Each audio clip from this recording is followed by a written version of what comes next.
ఈరోజు మనం 46వ కీర్తన చదువుకుందాం. దేవుడు మనకు ఆశ్రయమును దుర్గమునై ఉన్నాడు. ఆపత్కాలంలో ఆయన నమ్ముకొనదగిన సహాయకుడు. కావున భూమి మార్పు నొందినను, నడి సముద్రములో పర్వతములు మునిగినను, వాటి జలములు ఘోషించుచు నురుగు కట్టినను, ఆ పొంగునకు పర్వతములు కదిలినను మనము భయపడము. ఒక నది కలదు, దాని కాలువలు దేవుని పట్టణమును, సర్వోన్నతుని మందిరపు పరిశుద్ధ స్థలమును సంతోషపరచుచున్నవి. దేవుడు ఆ పట్టణంలో ఉన్నాడు, దానికి చలనము లేదు. అరుణోదయమున దేవుడు దానికి సహాయము చేయుచున్నాడు. జనములు ఘోషించుచున్నవి, రాజ్యములు కదులుచున్నవి. ఆయన తన కంఠధ్వని వినిపించగా భూమి కదిలిపోచున్నది. సైన్యములకు అధిపతియగు యెహోవా మనకు తోడై ఉన్నాడు.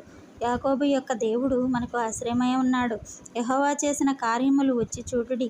ఆయనే భూమి మీద నాశనములు కలుగజేయువాడు.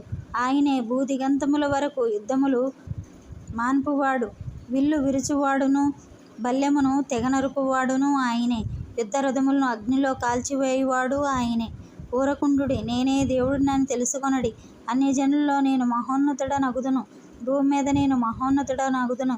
సైన్యములకు అధిపతి యెహోవా మనకు తోడై ఉన్నాడు. యాకోబు యొక్క దేవుడు మనకు ఆశ్రయమై ఉన్నాడు. ఆమేన్.